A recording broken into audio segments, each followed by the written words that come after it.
Hello friends, good morning to all of you and welcome back to again my YouTube channel Math Scholar। Friends कैसे हैं आप सभी। उम्मीद है आप सभी अच्छे होंगे और आप लोगों की पढ़ाई बहुत अच्छे से चल रही होगी। फ्रेंड्स आज के इस वीडियो में हम लोग डिस्कस करने वाले हैं निर्देशांक ज्यामिति कोऑर्डिनेट ज्योमेट्री। और इस वीडियो में हम लोग NCERT के जितने भी सारे एग्जाम्पल क्वेश्चंस होंगे इस टॉपिक का वो सभी के सभी इस वीडियो में डिस्कस होने वाला है। ठीक है फ्रेंड्स, आपसे रिक्वेस्ट है आप इस वीडियो को एंड तक ज़रूर देखें। इस वीडियो को देखने के बाद आपको इस टॉपिक का कोऑर्डिनेट ज्योमेट्री का ना ही एग्जाम में एक भी सवाल छूटेगा, ना ही आपको इस टॉपिक से डर लगेगा। क्लियर है फ्रेंड्स? तो चलिए बिना टाइम वेस्ट किए हुए हम लोग इस वीडियो को स्टार्ट करते हैं। सबसे पहला क्वेश्चन है फ्रेंड्स, किसी बिंदु की y अक्ष से दूरी उस बिंदु का डैश कहलाती है। तो किसी बिंदु की y अक्ष से दूरी उस बिंदु का x निर्देशांक या फिर भुज कहलाती है। ठीक है फ्रेंड्स, किसी बिंदु की y अक्ष से दूरी उस बिंदु का x निर्देशांक या भुज कहलाती है। तो ये आपका ऑप्शन ए भी सही है और ऑप्शन बी भी सही है। तो इसका सही आंसर हो जाएगा D option, more than one of the above. Clear है? Option D is the right answer.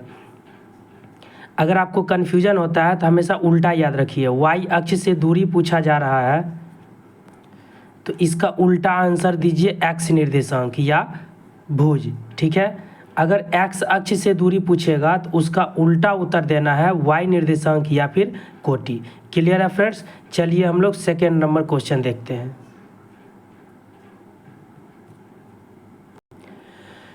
दूसरा क्वेश्चन है फ्रेंड्स, किसी बिंदु की x अक्ष से दूरी उस बिंदु का डैश कहलाती है। तो x अक्ष से दूरी उस बिंदु का y निर्देशांक या फिर कोटि कहलाती है। इसका भी हो जाएगा right answer option D. Clear है? थर्ड नंबर क्वेश्चन देखते हैं। x अक्ष पर स्थित किसी बिंदु के निर्देशांक होते हैं। तो x अक्ष पर स्थित किसी बिंदु के निर्देशांक x, 0 होते हैं, यानी उसका y कोऑर्डिनेट 0 हो जाता है। Option B is the right answer. Clear है? और y अक्ष पर स्थित किसी बिंदु के निर्देशांक 0, y हो जाते हैं, उसमें x कोऑर्डिनेट 0 हो जाता है। क्लियर है फ्रेंड्स? नेक्स्ट क्वेश्चन देखते हैं हम लोग, क्वेश्चन नंबर 4। क्वेश्चन नंबर 4 है आपका, y अक्ष पर स्थित किसी बिंदु के निर्देशांक होते हैं। तो इसका x कोऑर्डिनेट 0 हो जाएगा, यानी 0, y। Option A is the right answer. Clear है फ्रेंड्स? चलिए हम लोग क्वेश्चन नंबर 5 देखते हैं। 5 नंबर क्वेश्चन करने से पहले फ्रेंड्स हम लोग कुछ कंसेप्ट को देख लेते हैं, उसके बाद हम लोग क्वेश्चन करेंगे। क्लियर है?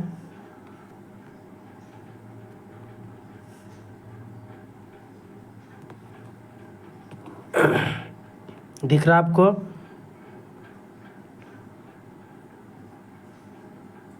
चलिए,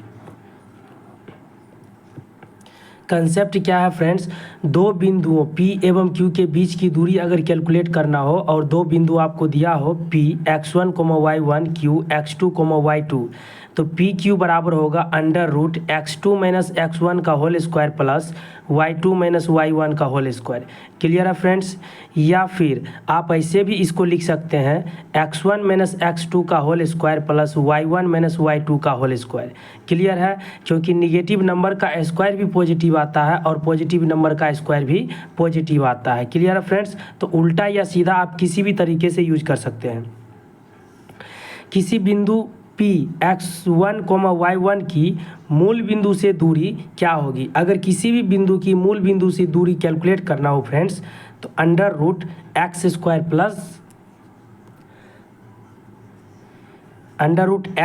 प्लस y² यूज करेंगे। क्लियर है? जैसे एग्जांपल देखिए, एक बिंदु आपको दे रखा है P 3,4 और दूसरा दे रखा है Q 0,0, यानी मूल बिंदु से इस बिंदु की दूरी निकालना है।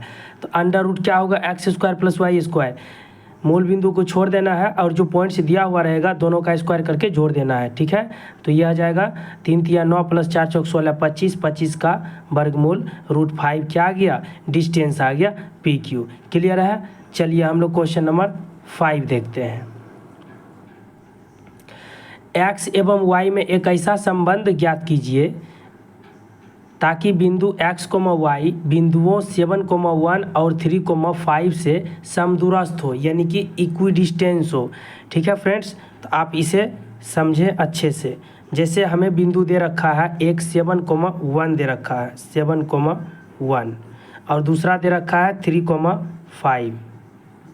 ठीक है, इसको हम ए मान लेते हैं और इसको बी मान लेते हैं। और यहाँ पर मान लीजिए कोई पॉइंट है पी, ठीक है, और उसका हमें कोऑर्डिनेट दे रखा है x, y। अब कहता है x एवं y में एक ऐसा संबंध ज्ञात कीजिए ताकि बिंदु,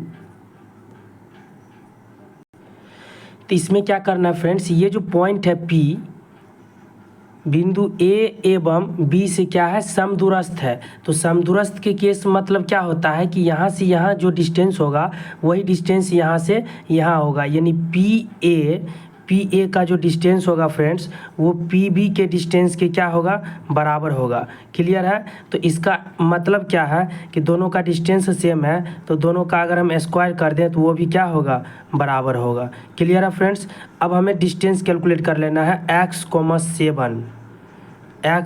7 का होल स्क्वायर प्लस y, 1 का होल स्क्वायर, ये हो गया बराबर। उसी तरीके से अब इसके साथ x - 3 का होल स्क्वायर प्लस y - 5 का होल स्क्वायर।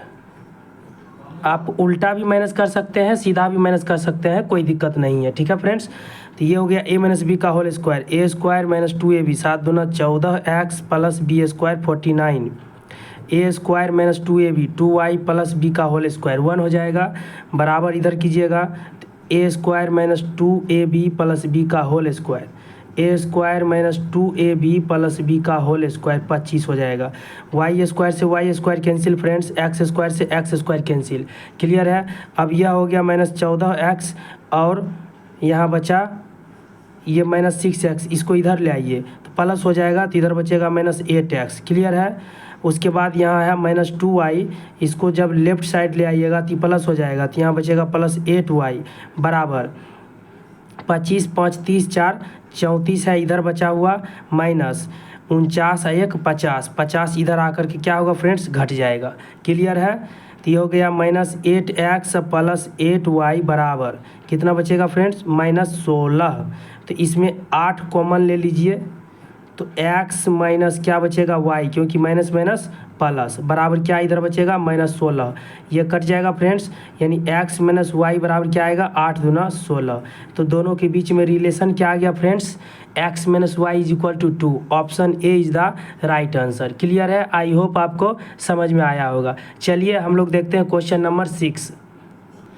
क्वेश्चन नंबर 6 है आपका, y अक्ष पर एक ऐसा बिंदु ज्ञात कीजिए जो बिंदु इतना और इतना से समदूरस्थ हो। देखिए y अक्ष पर हमें बिंदु ज्ञात करना है, बिंदु दे रखा है एक 6, 5 और b दे रखा है -4, 3। क्लियर है, और हम जानते हैं फ्रेंड्स y अक्ष पे किसी भी बिंदु के निर्देशांक क्या होते हैं, 0, y, यानी उसका x कोऑर्डिनेट 0 होता है। अब ये बिंदु जो है बिंदु A और B से समदूरस्थ है, इसका मतलब इसके और इसके बीच का डिस्टेंस, इसके और इसके बीच का डिस्टेंस क्या होगा, इक्वल होगा। इसको हम लोग P मान लेते हैं। ठीक है फ्रेंड्स, तो देखिए निकालिए डिस्टेंस, क्या हो जाएगा 0 - 6 का होल स्क्वायर। क्लियर है फ्रेंड्स, प्लस y - 5 का होल स्क्वायर बराबर कर दीजिए फ्रेंड्स इधर 0 + 4 का होल स्क्वायर प्लस y - 3 का होल स्क्वायर। ठीक है फ्रेंड्स, कोई दिक्कत नहीं। चलिए इसका स्क्वायर कीजिएगा तो +36 हो जाएगा, और a - b का whole square, a square - 2ab 5 दूना 10y प्लस b स्क्वायर यानी कि 25 बराबर 4 चौक 16 प्लस a स्क्वायर - 2ab 3 दूना 6y प्लस b का होल स्क्वायर यानी कि 9 हो गया।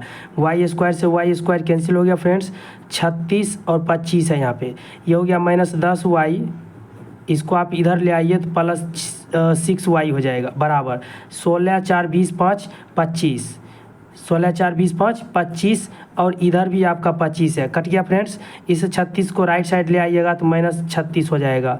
-10y में 6y जुट जाएगा तो कितना बचेगा फ्रेंड्स, -4y। अब बराबर इधर है -36, माइनस माइनस कट जाएगा तो y बराबर कितना आ गया फ्रेंड्स, 4 नंबर 36। y का मान 9 निकला तो वह बिंदु क्या हो जाएगा फ्रेंड्स, 0,9। क्लियर है, 0 तो है ही, y के जगह पे क्या आ जाएगा, 9 आ जाएगा, यानी option B is the right answer. Clear है फ्रेंड्स, आई होप आपको समझ में आया होगा। कहीं भी प्रॉब्लम हो आप हमें कमेंट कर सकते हैं। चलिए हम लोग देखते हैं क्वेश्चन नंबर 7। क्वेश्चन नंबर 7 है फ्रेंड्स, दिख रहा है आपको। क्वेश्चन नंबर 7 है, एक्स अक्ष पर वह बिंदु ज्ञात कीजिए जो बिंदु 2,-5 और -2,9 से समदूरस्थ हो। वैसा ही क्वेश्चन है फ्रेंड्स, बस सिर्फ इसमें एक्स अक्ष पर दिया हुआ है, ठीक है। एक्स अक्ष पर वह बिंदु ज्ञात कीजिए जो बिंदु 2,-5 और -2,9 से समदूरस्थ हो। तो देखिए एक्स अक्ष पर स्थित बिंदु के निर्देशांक क्या होते हैं, x,0, यानी y कोऑर्डिनेट क्या होते हैं, 0 होते हैं। अब इन दोनों के बीच का डिस्टेंस बराबर होगा इन दोनों के बीच का डिस्टेंस क्या, इसको हम p मान लेते हैं। तो डिस्टेंस निकालिए, x - 2 का होल स्क्वायर प्लस 0 - 5 का होल स्क्वायर, थी 0 + 5 हो जाएगा, यानी कि 5 का होल स्क्वायर बराबर x + 2 का होल स्क्वायर 0 - 9 का होल स्क्वायर, यानी कि -9 का होल स्क्वायर। क्लियर है फ्रेंड्स, a - b का होल स्क्वायर, a² - 2ab, 2 2 जा 4x प्लस b स्क्वायर, 4 + 5 25 बराबर a² + 2ab 4x plus b का होल स्क्वायर 4 + 9 = 81। क्लियर है फ्रेंड्स। अब यहाँ से अगर देखा जाए तो x² कैंसिल हो जाएगा, +4 से +4 भी कट जाएगा। इस 4 को इधर ले आइए तो -4x है तो ये भी माइनस में हो जाएगा, -8x। क्लियर है फ्रेंड्स। उसके बाद अगर हम बात करें तो ये 81 है और 81 में ये इधर आकर के क्या होगा, घट जाएगा। -8x बराबर क्या होगा, 11 में से 5 गया 6, 7 में से 2 गया 5, यानी कि 56। तो x बराबर क्या होगा फ्रेंड्स, 8 × 56 -7, यानी x का वैल्यू कितना आया फ्रेंड्स, -7। तो इसका कोऑर्डिनेट क्या हो जाएगा, -7,0। क्लियर है friends, option B is the right answer. ठीक है फ्रेंड्स, समझ में आ रहा है आपको। चलिए क्वेश्चन नंबर 8 देखते हैं। फ्रेंड्स क्वेश्चन नंबर 8 करने से पहले हम लोग कुछ कंसेप्ट को डिस्कस कर लेते हैं। आपको इस वीडियो में, कोऑर्डिनेट ज्योमेट्री के इस वीडियो में जितने भी टाइप्स के सवाल होंगे सभी आपको इसमें देखने को मिलेंगे, इसीलिए आप बिना स्किप किए हुए वीडियो को एंड तक जरूर देखें अगर आप चाहते हैं कि आपका इस बार सिलेक्शन हो। क्लियर है फ्रेंड्स। चलिए हम लोग देखते हैं विभाजन सूत्र यानी सेक्शन फॉर्मूला। मान लीजिए ए और बी, ये एक कोई रेखाखंड है, ठीक है, जिसपे दो बिंदु दिए गए हैं ए और बी। इसका कोऑर्डिनेट है x1, y1, इसका है x2, y2। अब इस रेखाखंड को एक तीसरा बिंदु है P जिसका कोऑर्डिनेट है x, y।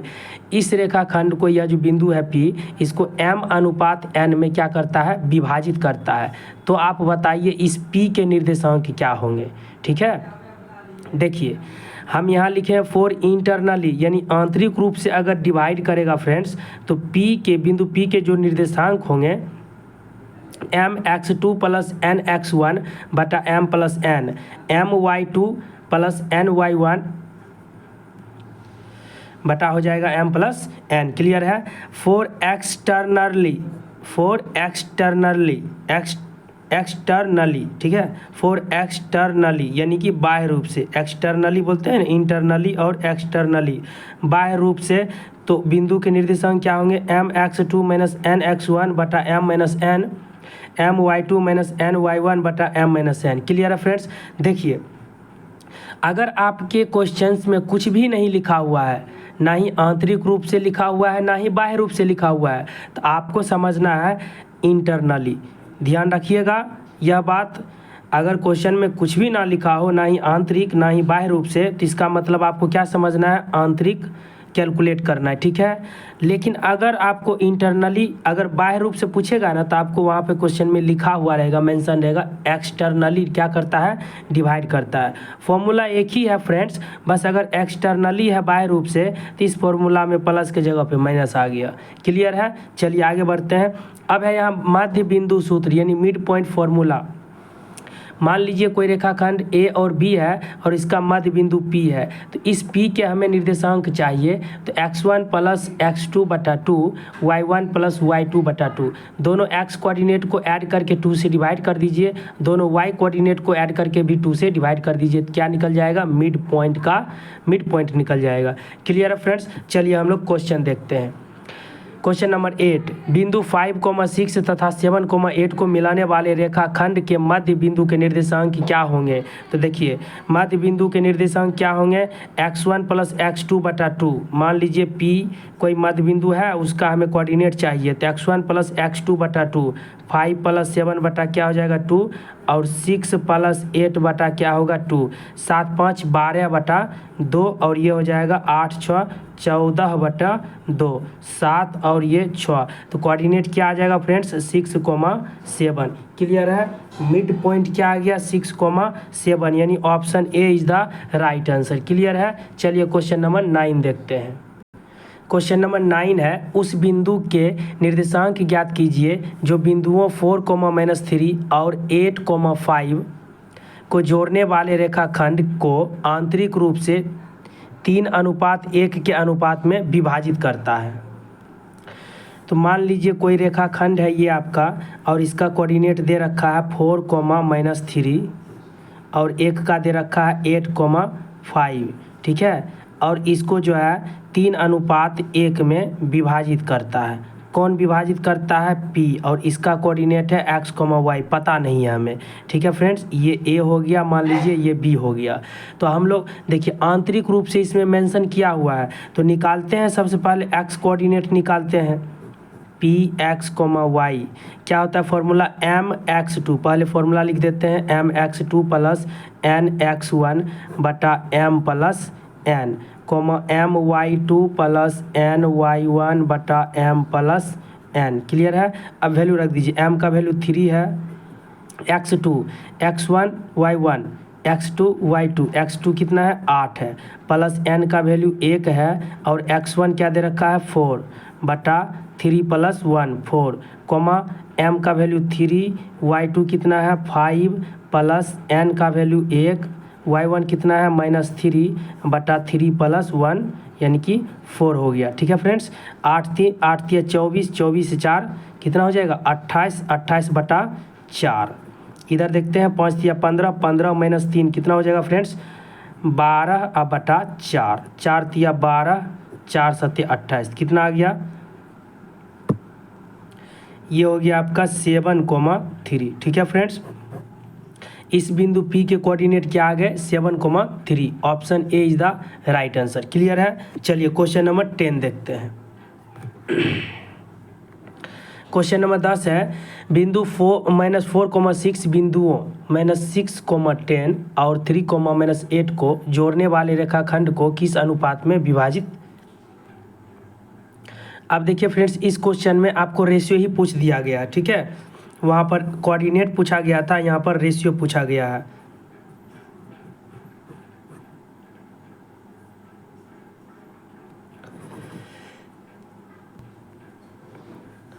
देखिए निकालते हैं हम लोग।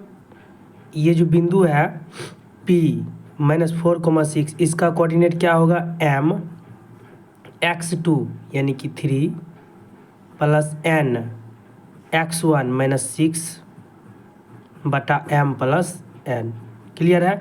x कोऑर्डिनेट से भी निकाल सकते हो m और n का वैल्यू, y से भी, तो हम x से ही कैलकुलेट कर लेते हैं। तो ये हो गया 3m -6n बटा m प्लस n। ठीक है, इसका सिर्फ x कोऑर्डिनेट ही लिखे हैं फ्रेंड्स, तो इसका भी सिर्फ x वाला ही वैल्यू ले लीजिए। ठीक है, क्रॉस मल्टीप्लाई -4m और हो जाएगा -4n बराबर 3m -6n। इसको राइट साइड भेजिए तो प्लस हो जाएगा, यानी 7m हो जाएगा, और इसको इधर ले आइए तो -4n प्लस 6n हो जाएगा। ठीक है, तो 7m बराबर कितना? 2n। तो m अनुपात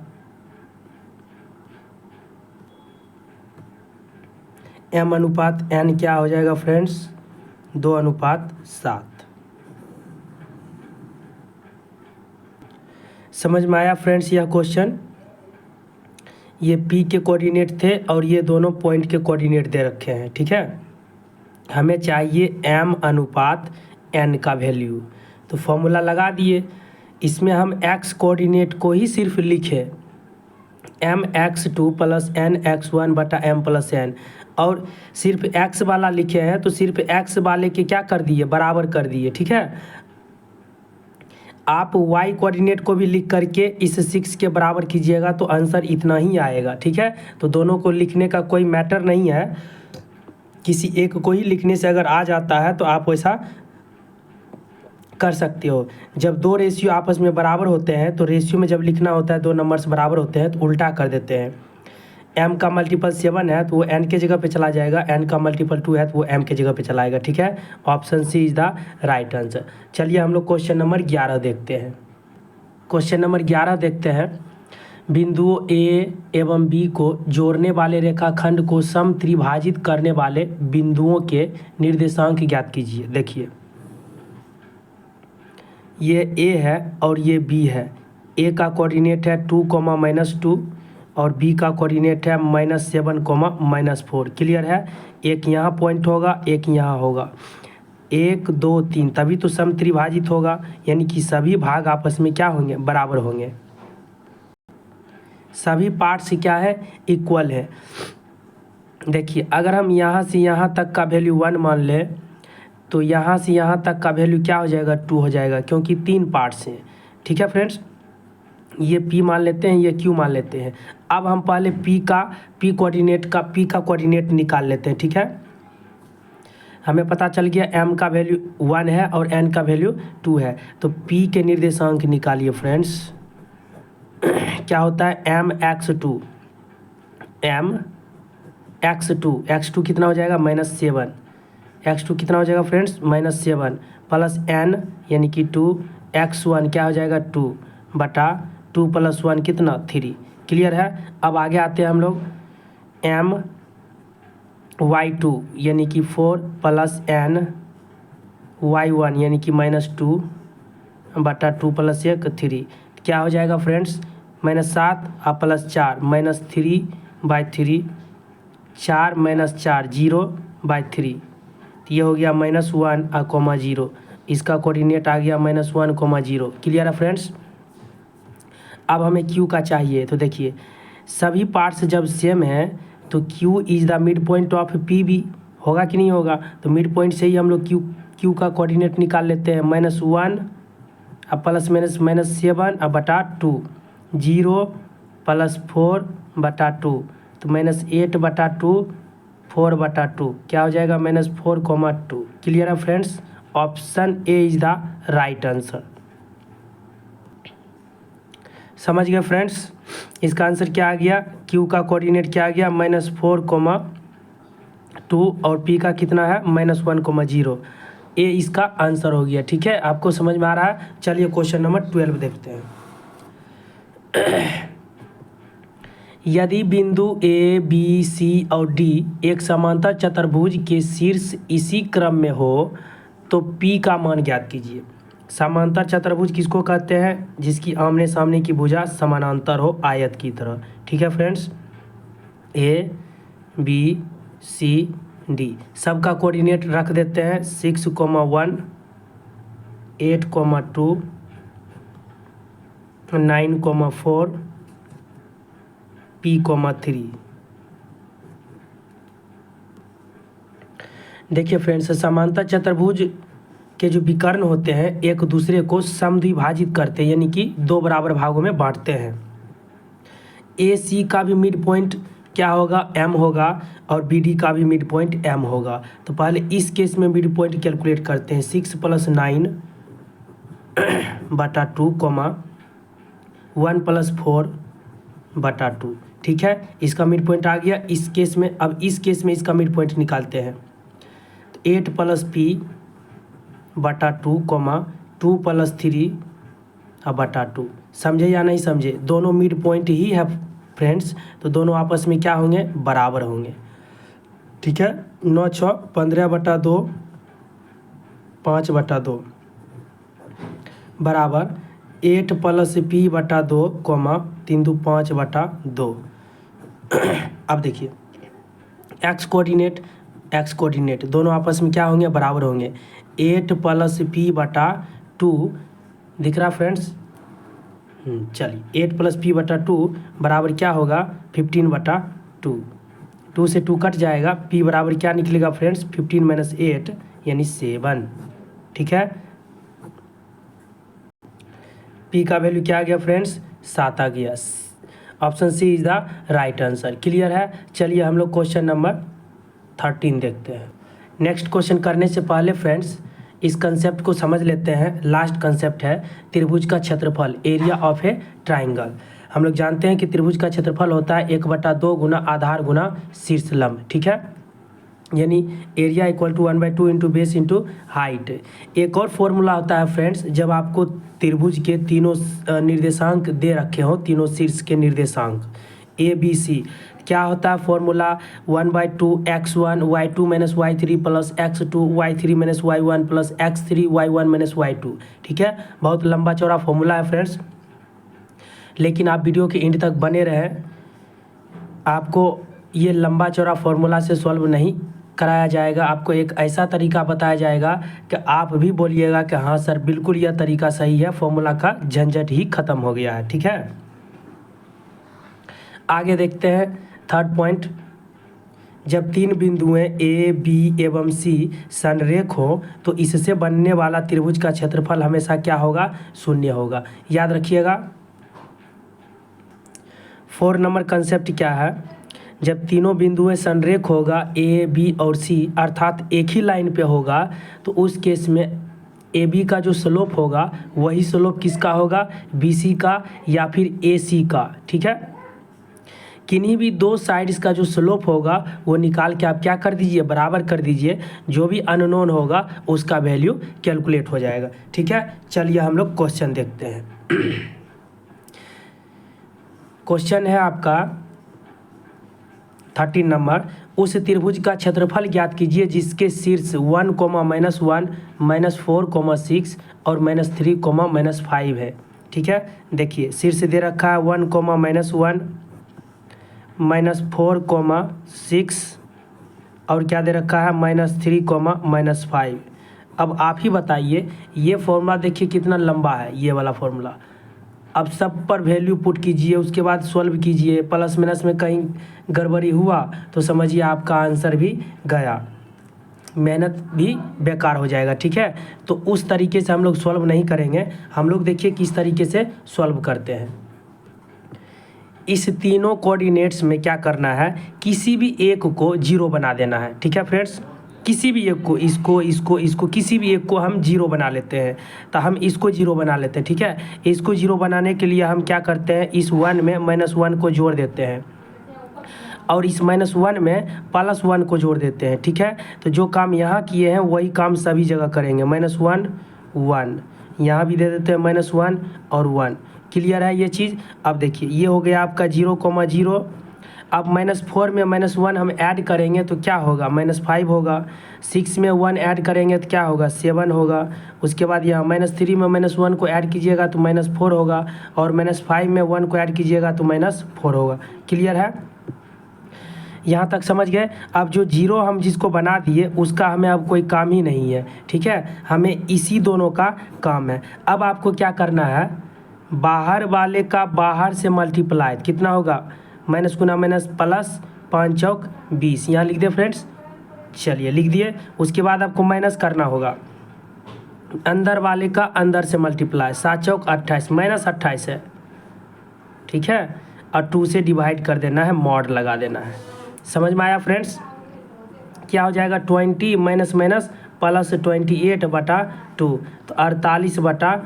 तो कितना आ गया इसका एरिया, 24 स्क्वायर यूनिट।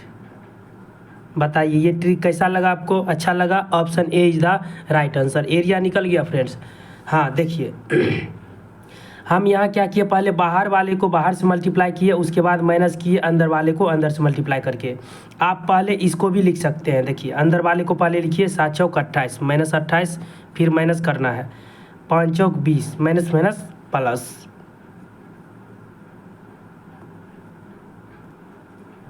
ये हो गया आपका 7 चौक 28, -28 हो गया। उसके बाद हम लोग घटाते हैं, माइनस माइनस प्लस 5 चौक 20, घटा दीजिए 20 को, ठीक है, बटा 2, मॉड लगा दीजिए। -28 -20 कितना हो जाएगा, -48 बटा 2, मॉड लगा दीजिए, कट जाएगा -24, मॉड लगा दीजिए। मॉड के अंदर माइनस रहेगा तो बाहर निकलेगा तो क्या होगा फ्रेंड्स, 24 स्क्वायर यूनिट, ठीक है। आप किसी को भी पहले लिख सकते हैं, क्लियर है।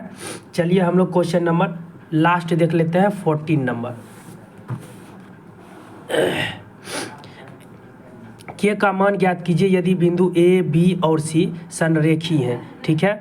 देखिए बिंदु ए यानी कि 2,3, बिंदु है बी 4,k और एक बिंदु है सी 6,-3। ये बिंदुएं संरेख हैं। संरेख का मतलब क्या होता है, एक ही लाइन पर है। कंडीशन क्या होता है फ्रेंड्स संरेख का, संरेखी का, 3 संरेख बिंदुओं से बनने वाले त्रिभुज का क्षेत्रफल 0 होता है। अब फिर उसी तरीके से फॉर्मूला लगाइए पूरा एकदम 1/2 x1 y2 - y3 उतना लंबा सा फॉर्मूला लगाइए, लंबा चौड़ा। उसके बाद आप क्या कीजिए, 0 के बराबर कीजिए, तब के का वैल्यू निकालिए। वैसे सॉल्व नहीं करना है। देखिए हम क्या करते हैं, स्लोप ऑफ ए बी, ये तरीका आप समझिए। स्लोप ऑफ ए बी बराबर कर देते हैं स्लोप ऑफ बी सी के, स्लोप ऑफ बी सी के। कब, जब तीनों बिंदुएं संरेख रहेगा तब। इस स्थिति में कोई भी दो साइड का स्लोप निकाल के क्या करना है, बराबर कर देना है। आप स्लोप ऑफ ए बी बराबर स्लोप ऑफ ए सी भी कर सकते हैं, क्लियर है। अब स्लोप कैलकुलेट कैसे होता है फ्रेंड्स, दो बिंदुओं का m से रिप्रेजेंट करते हैं स्लोप को, y2 - y1 बटा x2 - x1 होता है, ठीक है। ये हम जो है ज्योमेट्री एनसीईआरटी एग्जाम्पल में ज्योमेट्री का वीडियो अपलोड किए हैं, उसमें बताया गया है, आप देख लीजिएगा, प्लेलिस्ट बना हुआ है उसका। स्लोप कैलकुलेट करते हैं, क्या होता है, y2 यानी कि k - 3 बटा x2 - x1, 4 - 2 कितना होगा, 2 बचेगा। इधर आ जाइए, y2 - y1 -3 - k बटा 6 - 4, तो k - 3 बराबर क्या हो गया, -3 और -k, इधर 2 बचेगा नीचे में, इधर भी आ जाएगा 2, तो 2 से 2 कट जाएगा, ठीक है। अब इस k को आप लेफ्ट साइड ले आइए, k ये भी हो जाएगा प्लस में, कितना हो जाएगा, 2 के बराबर।